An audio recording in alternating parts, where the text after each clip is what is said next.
Dear Esther, the morning after I was washed ashore, salt in my ears, sand in my mouth, and the waves always at my ankles, I felt as though everything had conspired to this one last shipwreck. I remembered nothing but water, stones in my belly and my shoes, threatening to drag me under to where only the most listless of creatures swim.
Donnelly reported the legend of the hermit, a holy man who sought solitude in its most pure form. Allegedly, he rode here from the mainland in a boat without a bottom, so all the creatures of the sea could rise at night to converse with him. How disappointed he must have been with their chatter. Perhaps now, when all that haunts the ocean is the rubbish dumped from the tankers, he'd find more peace. They say he threw his arms wide in a valley on the south side, and the cliff opened up to provide him shelter. They say he died of fever 116 years later. The shepherds left gifts for him at the mouth of the cave, but Donnelly records they never claimed to have seen him. I have visited the cave and I have left my gifts, but like them, I appear to be an unworthy subject of his solitude.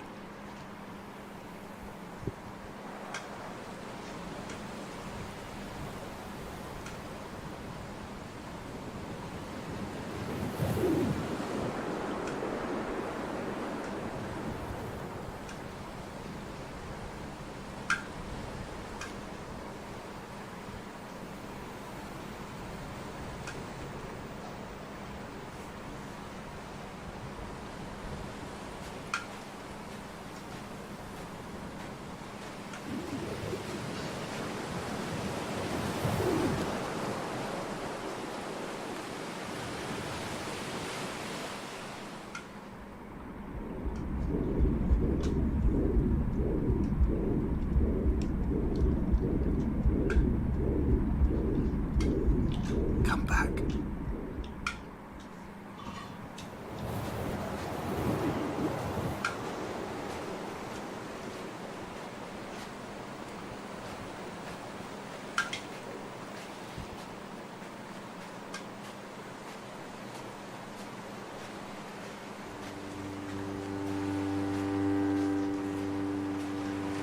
When you were born, your mother told me, a hush fell over the delivery room. A great red birthmark covered the left side of your face. No one knew what to say, so you cried to fill the vacuum. I always admired you for that you cried to fill whatever vacuum you found. I began to manufacture vacuums just to enable you to deploy your talent. The birthmark faded by the time you were 6 and had gone completely by the time we met, but your fascination with the empty and its cure remained.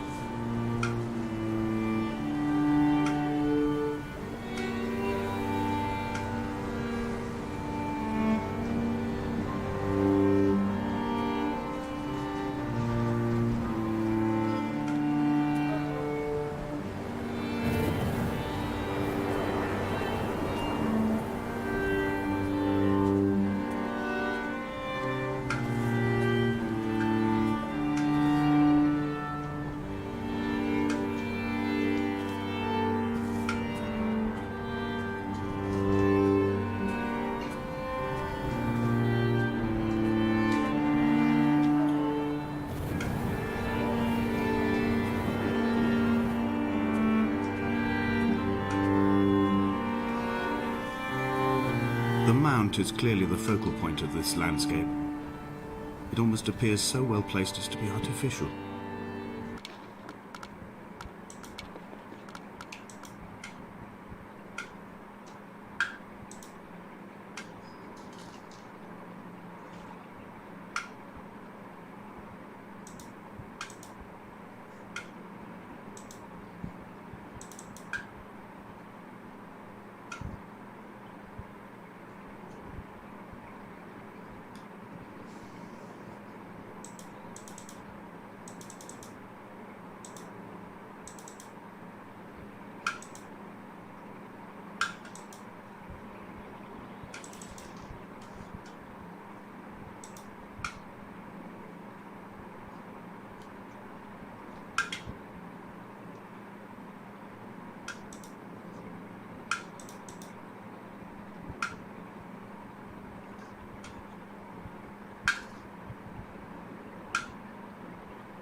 Hello everyone, I'm Dan Pinchbeck, I'm the creative director of The Chinese Room, and this is the Dear Esther Developers Commentary.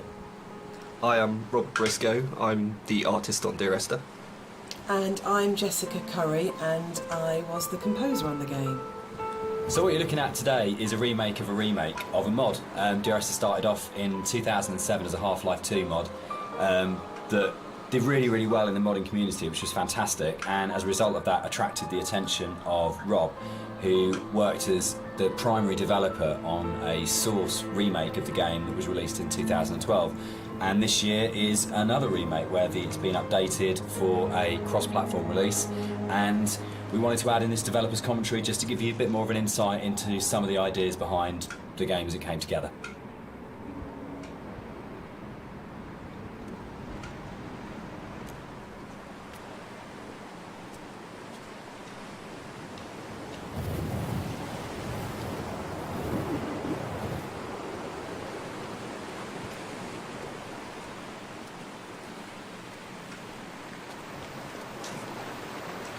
Hello everyone, I'm Dan Pinchbeck, I'm the creative director of The Chinese Room, and this is the Dear Esther Developers Commentary.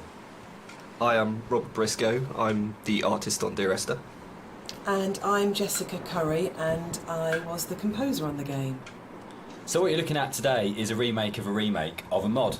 Dear Esther started off in 2007 as a Half-Life 2 mod that did really well in the modding community, which was fantastic, and as a result of that attracted the attention of Rob, who worked as the primary developer on a Source remake of the game that was released in 2012.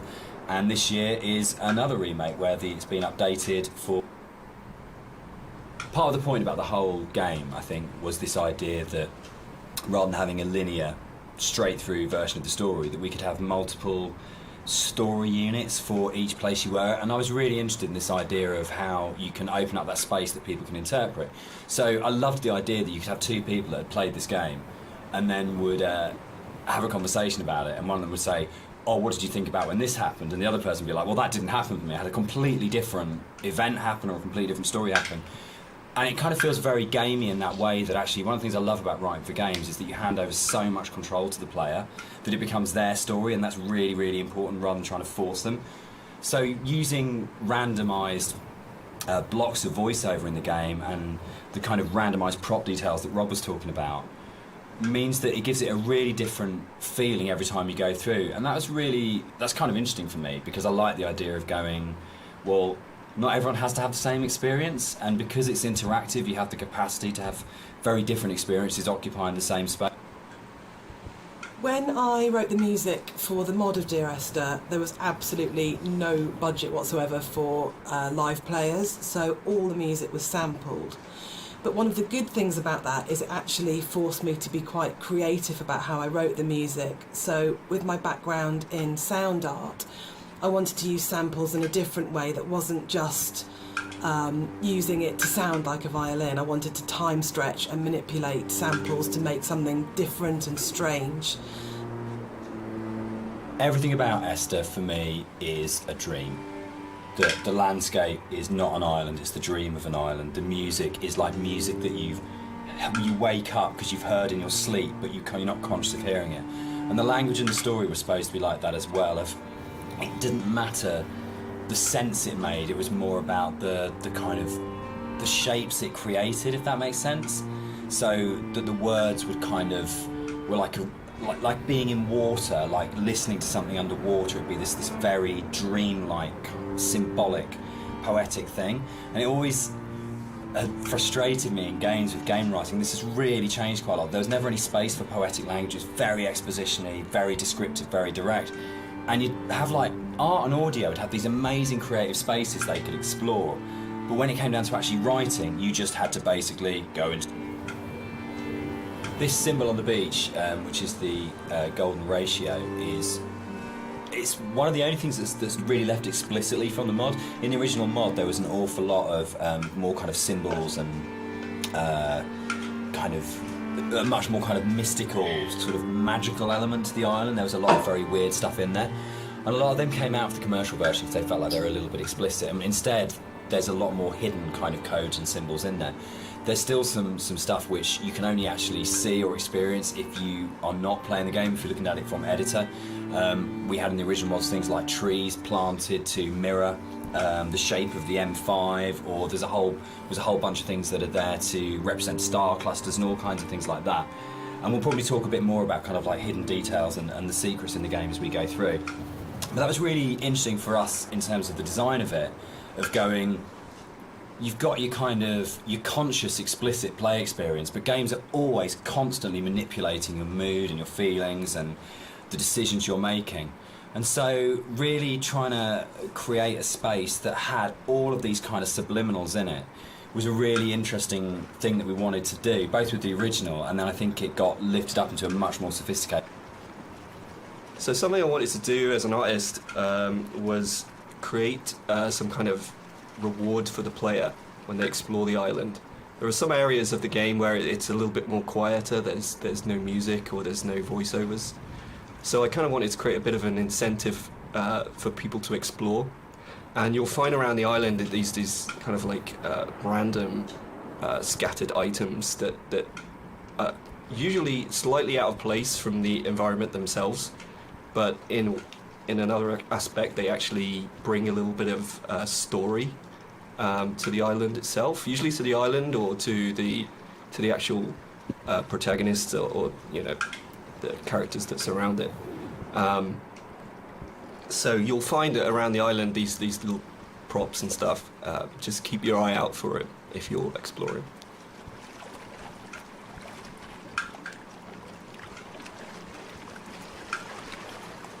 So something I wanted to do as an artist was create some kind of reward for the player when they explore the island.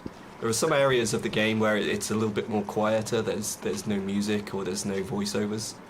So I kind of wanted to create a bit of an incentive for people to explore. And you'll find around the island that these kind of like random scattered items that are usually slightly out of place from the environment themselves, but in another aspect they actually bring a little bit of story to the island itself, usually to the island or to the actual protagonists or you know, the characters that surround it. So you'll find that around the island these little props and stuff. Just keep your eye out for it if you're exploring.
This symbol on the beach, which is the golden ratio, it's one of the only things that's really left explicitly from the mod. In the original mod, there was an awful lot of more kind of symbols and kind of a much more kind of mystical, sort of magical element to the island. There was a lot of very weird stuff in there, and a lot of them came out of the commercial version because they felt like they were a little bit explicit. And instead, there's a lot more hidden kind of codes and symbols in there.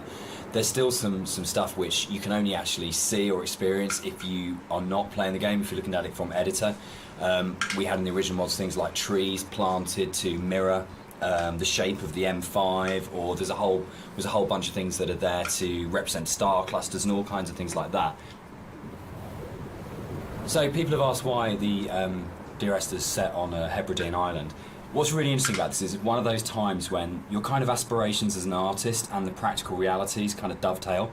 We knew that we had to have some way of limiting the player from disappearing off the play space, and when we made the original, it was a mod, and because it was a Half-Life 2 mod, you kind of had Eastern European city, spaceship, or blasted, desolate landscape. We had 3 options if you didn't want to start making any other assets. So it started off with these practical constraints. We don't want to set it on a spaceship, we don't want to set it in Eastern European. One of the things you're always trying to do as a composer is create memorable themes. And a slight confession is that probably the most memorable theme, which is Remember in Dear Esther, wasn't actually created for the game. Rob's looking shocked. So it was actually from a piece of choral music that I'd written years before, based on a Christina Rossetti poem called Remember. And one of the things I was talking about earlier was how I didn't have any budget. So I had this piece of choral music, and I thought, hang on, this is absolutely perfect for Esther, but I don't want to use all of it. So the only bit that you actually get... White lines. Yeah. They actually did this. It was really cool. I found this historical document. They used to do this on Bora and the Hebrides. If their disease broke out, Really? they'd actually chip out and expose the chalk. So if you're on a boat and you were coming to the island, you'd know not to land because it was infectious, which is the coolest, most amazing... It's one of those things where you go, it's almost impossible as a writer to come up with something as cool as that. It just has to be something that was actually done, and it's so sad as well. And I love this bit and the fact that we can do it because it feels really real because it references a real thing. And I know there's something really special about that, but it was always one of those bits in the game that I thought, we've got to be able to represent this somehow. We have to be able to get the... Something that I wanted to bring through in the art of the game was the same kind of fidelity that you find in both Jessica's music and Dan's writing.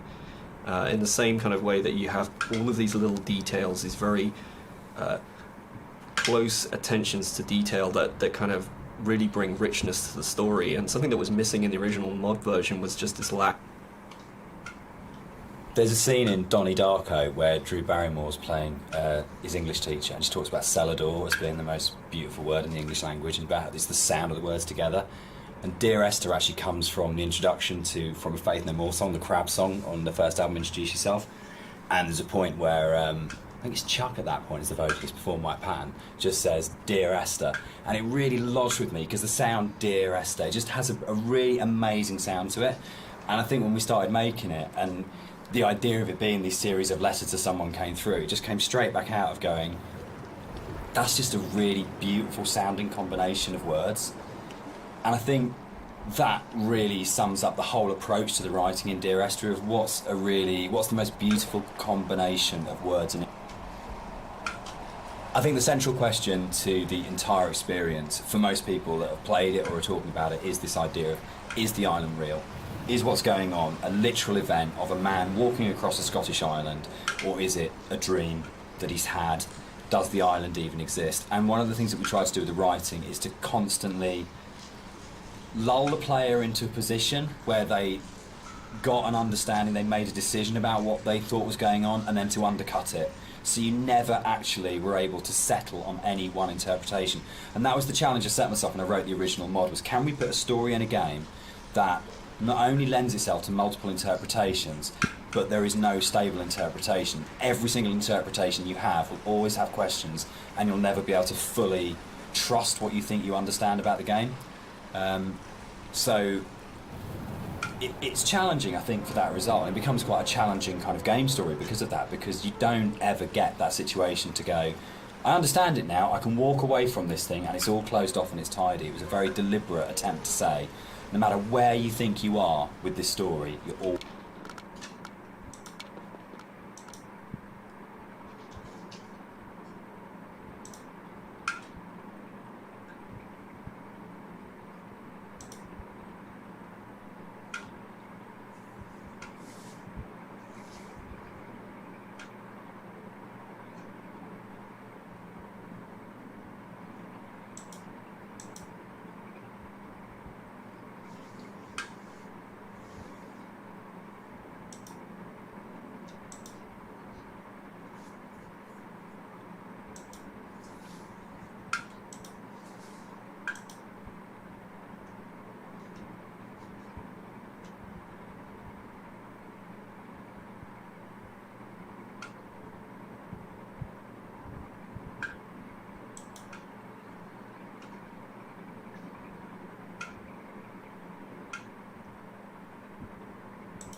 মানে প্রত্যেকটা মায়ের আমি বলতেছি যে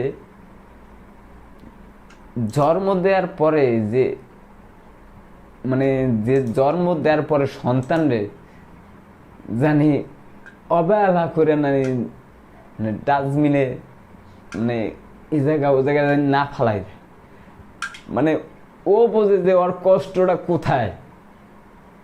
যে মা ফালাই দেয় সে কিন্তু বোঝে না, যে ব্যক্তিটা মানে ফালাই দেয়, যারে ফালাই দেয় যে সন্তানের, সে বোঝে যে কষ্টটা কোথায়। যে মা হারানো কষ্ট, বাপ হারানো কষ্ট, ভালো ভালো খাবারের দিক দিয়ে কষ্ট, মানে ও সেই সময় ও নষ্ট হয়ে যায়। আমি প্রত্যেকটা মায়েরই বলতেছি যে কোনো সন্তান জানি কেউ না ফালাই দেয়, জানি কষ্ট হলে সে জানি তারা ধরে রায়।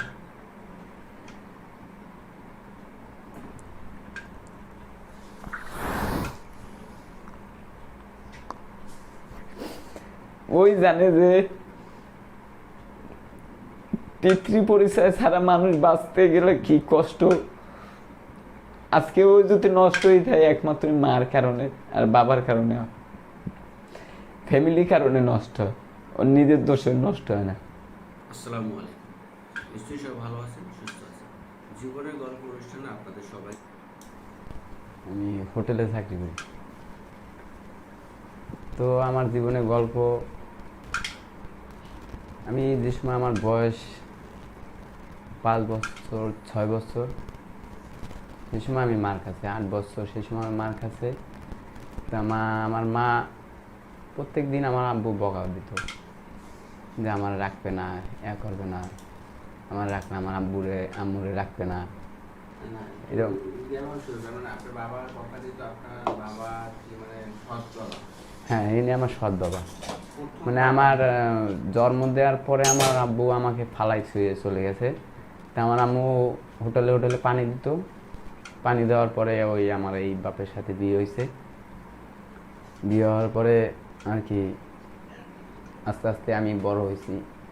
বড় হওয়ার পরে আমার আরও 3 ভাই হয়েছে। 3 ভাই হওয়ার পরে আর কি আমাকে আর মেনে নেয় না। আপনার জন্মের কত বছর পরে আপনার বাবা চলে গেছে? 6 মাস, আমার মার মুখে শুনছি 6 মাস পর চলে গেছে। 6 মাস পর থেকে আবার পরবর্তী বিয়ে যে আপনার আম্মা করছে, কয় বছর পরে? এটা আমার বয়সের সময় 1 বছর পূর্ণ হয়েছে আর কি। সেই সময় নাকি আমার আম্মা বলছে 1 বছর পূর্ণ হয়েছে, এই সময় আমার আম্মা বিয়ে করছে। মানে আমি বলি ব্যাপারটা এরকমের যে আপনার জন্মের 6 মাস পরে আপনার বাবা আপনাকে আর আপনার আম্মাকে রেখে চলে গেছে। এর 6 মাস পরে মানে আপনার বয়স 1 বছর হয়েছে, এবার আপনার মা আবার দ্বিতীয় বিয়ে করেন, তাই তো? হ্যাঁ। তো আমার এর ভিতরে আমার আব্বু একটু খারাপ ছিল, তার কারণে আমার মা অনেক নিষেধ করছে। তার সাথেও বোনাবুনি হয় না। আমার আব্বু ড্রাইভারি করতো, তাও অনেক সময় মদ গাঁজা এইসব জুয়া খেলাইতো। হ্যাঁ, আপন বাবা, আমার আপন বাবা। এইসব আমার আম্মু নিষেধ করছে। তার সাথে এইসব নিয়ে সবসময় বলে ঝগড়া হইতো, মাইনে নিত না, কিছু না। এতে আমি যে সময় জন্ম হয়েছি তার 6 মাস পর আর কি আমার আব্বু নিখোঁজ। আমার বয়স যে সময় 6 বছর পূর্ণ হয়েছে আর কি, 6 বছর পূর্ণ হয়েছে, এই সময় আমার আপন বাপ আইছিল আমাকে নিতে, যে আমার ছেলের আমি নিয়ে যাব। আমি জন্ম থেকে যারা আমি দেখে এসেছি সেই আমার বাপ। আমার বুঝমন থেকে যারা আমি দেখছি সেই হয়েছে আমার বাপ প্রভৃতি। আমি ওনার কথা বিশ্বাস করি নাই। আমার মা বলছে হ্যাঁ তোমার আব্বু, আমি তারপরও বিশ্বাস করি না। আমার এই বাপের কাছে থেকে গেছি। থেকে যাওয়ার পরে সেই সময় ভালোবাসতো, কিন্তু 2 বছর অনেকে আমার মানতে পারে না। মানে 2 বছর বলতে কি 6 বছরের পর থেকে আর কি 8 বছর পর্যন্ত আর কি আমার মাইনে নিতে পারে না। মাইনে না নিলে তার ওই সময় আমার আর কি আমার আম্মু অনেক কষ্ট করে আমার বাই করে দিয়েছে। মানে আমার ঢাকায় রাখি গেছে। ঢাকায় রেখে যাওয়ার পরে এই সদরঘাটে আমি অনেক কষ্ট করছি। মানে আমার আম্মু ওই সদরঘাটে আসে ওখানে রাখে আমার হাতে 10টা টাকা দিয়ে, মানে ওই সময় বললো যে এখানে বস, আমি আসতেছি। তো ওই যে চলে গেল, আর আসেনি। না আসলে মানে আরেকটু মানে ব্যাপারটা ঠিক এইরকমের যে আপনার আপনার মা আপনার বয়স যখন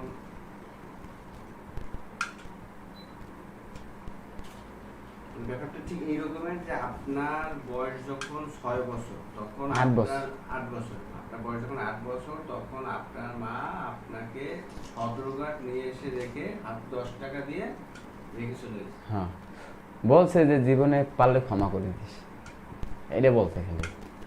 তা আমি ওই সময় বুঝি নাই যে আমার মা চলে যাবে। তা আমি সারাদিন বসে রয়েছি ওইখানে। সদরঘাটে হ্যাঁ, বসে রয়েছি। আমি অনেক ক্ষুধা লাগছে, খাইতে পারতেছি না, কার দ্বারা যাবো, কি খাবো, মানে আমি কেউ কিছু বলতে পারতেছি না। না বললে একটা চার দোকানে গেছি, চার দোকানে যাওয়ার পরে আমি বললাম, ভাই আমার তো খুব ক্ষুধা লাগছে, আমার একটা রুটি দেন। তা বললো টাকা আছে। আমি তারপর 10 টাকা বাই করে দিচ্ছি। তা উনি আমার একটা রুটি দেওয়ার পরে আরও 5 টাকা আর কি ফেরত দিছে। কই যে 5 টাকা তুমি রেখে দাও। এখন রাখে রুটিটা খাইছি, আর পানি পাই না, পানি কোন জাত থেকে খাবো। তা ওই নদীর পানি খাইছি, সবাই দেখতাম নদীর পানি খায়, কাগজ ঠোকায় যারা, হ্যাঁ ওই পানি খাইছি। খাওয়ার পরে আমি বিকেল হয়ে গেছে, সন্ধ্যা হয়ে গেছে, কোনো খবর নাই। ওই দোকানদারের দ্বারা আবার গেছি যে ভাই আমার আর একটা রুটি দাও। আর একটা রুটি নিয়েছি, 5 টাকা নিয়ে নিয়েছি। রুটিটা খাওয়ার পরে এরপরে মানে রাত্রে আমি ঘুমাবো কই, আর কেউ আসে না, কাঁদতাছি আমি, কেউ জিগায়ও না যে তুই কান্দো কে, কি কারণে, এইসব কেউ জিগায় না। না জিগাইলে আমি কি করবো, কোন জায়গায় ঘুমাবো। ওই সদরঘাটে ভিতরে টার্মিনালের ভিতরে আমি এক জায়গায় একটা বেঞ্চের উপরে ঘুমাই রয়েছি। দেখি কেউ আয় না, না আইলে পরে সকাল হয়ে গেছে। সকালে হয়ে যাওয়ার পরে আমি তো অনেক ক্ষুধা পেটে। তো ওই দোকানদারে দেখে বললাম কি, কাকা আমার আর একটা রুটি দেন। কয় টাকা আছে? আমি কই আর তো টাকা নাই। কয় টাকা নাই তো রুটিও নাই। এটা পরের দিন পরের দিনে কাহিনি। কয় কোথায় থাকস? আমি কই আমার বাড়ি এরকম খুলনা, কিন্তু কোথায় আমি এই জানি না। কিন্তু আমার এখানে আমার আম্মু রেখে গেছে, বলছে আসবে। কয় তোমার আম্মু তোমার ফালাই থেকে চলে গেছে। আমি কই ফালাই থেকে চলে যাবে কে? আমার আম্মু আমার খুব ভালোবাসে। কয় না, তোমার ফালাই থেকে চলে গেছে, তুমি কিন্তু যাও। ওইখান থেকে চলে যাওয়ার পরে ওই সদরঘাটে যে দাঁড়ায় রয়েছি, কাঁদতাছি, কেউ মানে কোনো খাবার দেয় না। না দিলে তারপরে কি করব। ওই যে মানে সদরঘাটে এক মহিলা আছে, উনি বাসনে করে ভাত বিক্রি করে, টোকাই যারা রিক্সাওয়ালা এরা আর কি কিনে খায়। 10 টাকা, 5 টাকা, 15 টাকা দিলে আর কি ভাত তরকারি সব কিছুই দেয়। এটা কত সালের কাহিনী? এটা হয়েছে আপনার, আমার জন্ম হয়েছে 86-তে, তার 8 বছর পরে 8 বছর পরে, 84 94 আর কি এরকম। তা আমার ওই মহিলার কাছে গেলাম, বললাম যে খালা আমার কটা ভাত দাও না, আমার অনেক খিদে লাগছে। কয় টাকা আছে? আমি কই না। কয় টাকা নাই তো মানুষের বাড়িতে ভিক্ষা করে খা। কেন? আমি কই ভিক্ষা করে কেমন, আমি তো জানি না। কয় মানুষের বাড়িতে হাত পাততে দিয়ে দেবে। যাক, মানুষের বাড়ি মানে ওই আশেপাশে বাসা বাড়িতে গেছি একজনের বাসায়। তা আমি বললাম কি যে আমার কিছু ভাত দেন আমারে, আমি 2 দিন ধরে না খাওয়া। কেউ বিশ্বাস করে না আমার কথা, যে এই বয়সে এই ব্যবসা। আসলে আমি ব্যবসা করিনি, আমি কটা ক্ষুধার জন্য ভাত চাইতে গেছি। তো কেউ আমার ভাত দেয় না, না দিলে ওই নদীর পানি আইসে মানে খাইতেছি আর বাইসে রয়েছি। মানে আর এরকম মানুষের দ্বারা ফ্যানের ভাতের মার চাইতে গেছি, ভাতের মার পর্যন্ত আমাকে দেয় না। না দিলে অনেক কষ্ট করতেছি, মানে খাইতে না পারে, মানে আমি মনে করতেছি কি যে আমার জীবনটা বাইরে যাইতেছে। কয়দিন? এরকম 5-6 দিন। আমি কই কি আল্লাহ, আমি কোনো পাপ করি নাই, কিছু না, আমার মা আমার ফালাই থুয়ে গেল, আমি এরকম খিদায় করতেছি, তাহলে আমার এই আজকে আমার মৃত্যু দেওয়া ভালো। আমি এরকম করার পরে আল্লাহ কইছি, করার পরে তারপর আমি ওই নদীর পানি খাই, মানে আমি থরথরে কাঁপতেছি, আর খিদায় মানে করতে পারতেছি না, মানে উঠে দাঁড়াইতে পারতেছি না, এরকম অবস্থা হয়ে গেছে। না পারলে দেখি একটা ডাস্টবিন আছে ওই সদরঘাটের পাশেই শ্যামবাজার, ওই জায়গায় একটা ডাস্টবিন আছে বিশাল বড়। ওই ডাস্টবিনে অনেক মানুষ পোলাও এইসব কিছু মানে ভাত ফালাই দিয়ে যায়। তা আমি ওইটা মনে করছি যে ওই খাবার খাইলে কেউ দাবড়াবে না, আমি ওই ডাস্টবিনের খাবার আর কি উড়াইয়ে খাইতে গেছি। সেই সময় আমার এই বন্ধু আরিফ ও দিয়ে কাগজ ঢুকাইতে ও দিয়ে ধরছে আমারে। ধরলে পরে কয় কী করতেছো তুমি? আমি কি করব, আমার খিদা লাগছে ভাই, আমার মায়ের না আমার খাইতে দেন। আর 7টা দিন ধরে আমি কিছু খাইনি। তো শোনার পরও কান্দতে দেওয়ার পরে মানে ও কইতেছে 7 দিন তুমি কিছু খাও নাই, তো তোমার মা বাপ এরম কাহিনি আমার ফালাই থুই আমার মা চলে গেছে। আমি অনেকবারই চাইছি কিন্তু খাইতে দেয় না কেউ। তারপরে ও দোকান মানে ওই খালার কাছে নিয়ে আসছে, কয় খালা ওরে বাদ দাও, কয় টাকা দে, কয় টাকা লাগে আমি দেবো, তুমি আগে ওরে বাদ দাও। আল্লাহর রহমত। হ্যাঁ, মানে আপনার ডাস্টবিনের খাবার খাওয়া আর লাগে নাই। আর লাগে নাই, মানে যদি খাবেন এরকম শোনা যায়। এর ভিতর হ্যাঁ ও চলে আসছে। কারণ ও আমার ওই ভাত খাওয়ানোর পরে কয় তোরও মা বাপ নাই, আমারও মা বাপ নাই, তুইও এতিম আমিও এতিম, আজ থেকে তুই আমার ভাই। তো ও আমার ভাই দেখছে ঠিকই, কিন্তু ওই খালারে কইছে খালা ও ভাত যে কয় বেলা খাবে সেই কয় বেলা তুমি দিবা ওরে। ওই লোকের নাম কি? আরিফ। মিস্টার আরিফ। তো কয় টাকা যত লাগে আমি দেব, আমি যেখানে একবেলা কাগজটা এনে আমি সারাদিন কাগজটা হই। ও কি আপনার বয়সে কি ডিফারেন্স কেমন ছিল? অনেক বড়, আপনার বড় ছিল। ওর ওই সময় বয়স প্রায় 14-15 বছর এরকম। আপনার বয়স 8 বছর। হ্যাঁ। তা আমি বললাম কি তা আমি কি আপনার সাথে কাজ করব? কয় তুমি কোনো কাজ করবে না, তুমি পড়াশোনা করবা। আমি পড়াশোনা করবো, আমার স্কুলে দেবে কে? আমি দেবো। তো আমার স্কুলে দিতে গেছিল, অনেক স্যারের সাথে রিকোয়েস্ট করছে, মানে স্যারে কইছে টোকাই অবহেলা করে আর কি নেয় না স্কুলে, না নিলে ও নিজে একটা বই কিনা মানে ওই স্কুলে দেখতো ওই যে কেমনে লেখছে, ও হে লেখে আনে হে আমার পড়াইতো সরে সারে আ। কিন্তু আমি মনে করি যে আমার প্রত্যেকটা সন্তান মায়ের কাছে ঋণী থাকে, আর আমি মনে করি আমার বন্ধুর কাছে আমি ঋণী। কারণ ও আমার জন্য এত করছে, মানে 4 বছর যা আমার জন্য এত করছে, মানে একটা মা সন্তান গর্ভে ধারণ করে 10 মাস, তো এত মানে যত জ্বালা যন্ত্রণা পায় এর চেয়ে বেশি জ্বালা যন্ত্রণা আমি আমার ওই বন্ধুরে দিচ্ছি। আমি ওর বুকের উপর মাথা রেখে ঘুমাইতাম। তো প্রত্যেক দিন আমি একটা ভালো যদি জামা না পরতে পারতাম আর মন খারাপ থাকতো, ও একটা গেঞ্জি কিনে আনতো, নিজের জন্য কিছু কেনে না, সবসময় আমার জন্যই কেনে। আর আমি সবসময় কইতাম ভাইয়া কিছু কেনো তুমি, কয় না।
আমরা এখন যাচ্ছি মাওয়া, ওখানে গিয়ে নাইম পাটোয়ারিকে খাওয়াবো হাওয়া।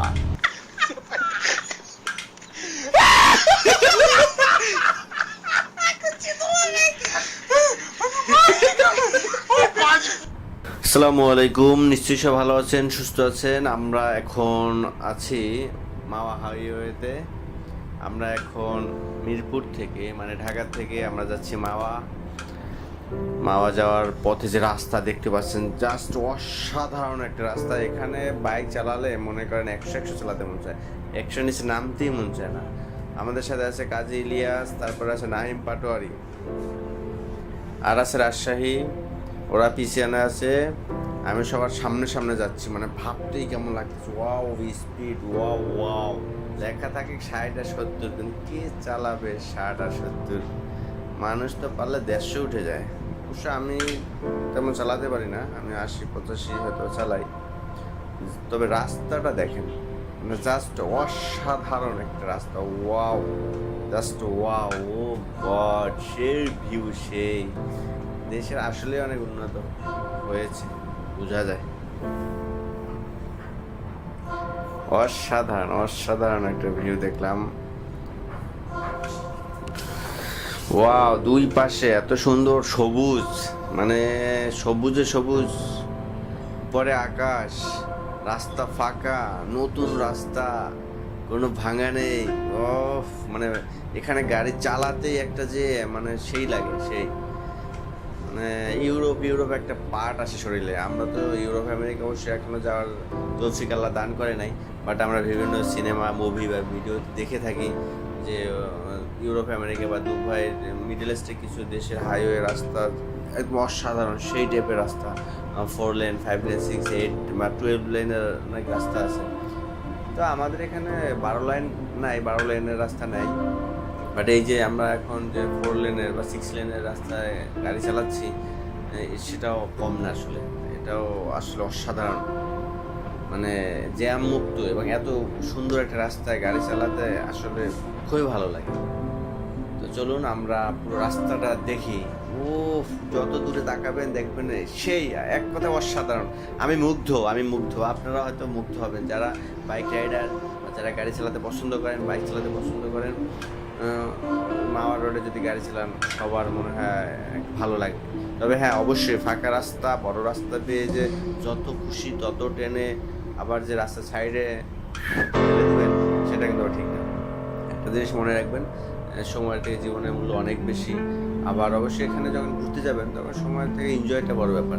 তো এনজয় করতে করতে এমনভাবে এনজয় করা যাবে না যাতে বড় কোনো মারাত্মক দুর্ঘটনা বা মারাত্মক অ্যাক্সিডেন্ট হতে পারে, কারণ জীবনে একটা অ্যাক্সিডেন্ট সারা জীবনের কান্না হয়ে দাঁড়াতে পারে। এখানকার বাস ট্রাক যারা মাঝে মাঝে টান দেয়, ওয়াও, এরা তো মনে করেন সেই টানে, মানে অসাধারণ। দেখতে পাচ্ছেন বাম পাশে ডান পাশে অনেক সবুজ গাছপালা, রাস্তা। ছোট গাড়ি চালানোর জন্য বাম পাশে একটা জায়গা আছে, ডান পাশে, মানে আমি মুগ্ধ। আমি আর কি বলবো আপনাদেরকে, আসলে সত্যি আমি মুগ্ধ। আসলে সরকার কিছু কিছু কাজ অনেক ভালো করতেছে। আমরা যখন বাড়িতে যাব, খুলনায় যাব, এই পদ্মা ব্রিজটা যখন প্রপার হয়ে যাবে, এই মিরপুর থেকে টান দেবো, চলে যাবো খুলনা। মানে ভাবতেই কেমন লাগে, অসাধারণ রাস্তা। মাওয়া যেতে ধরো 1-1.5 ঘন্টা লাগবে, তারপরে ব্রিজ পার হতে 10 মিনিট লাগবে। সাবস্ক্রাইব করুন, ভিডিও দেখুন। মাওয়া ওখানে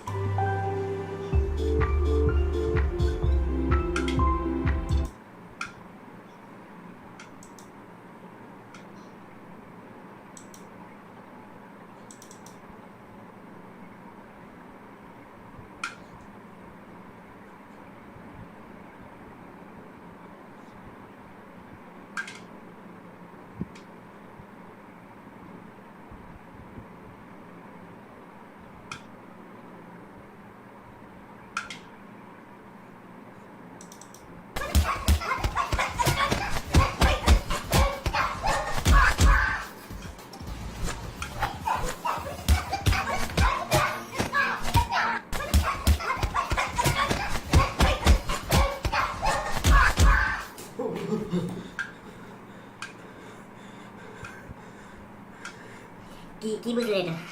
কি কেউ কাউকে দিচ্ছে?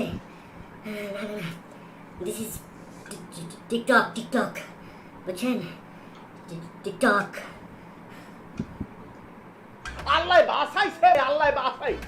কি আশ্চর্য কথা।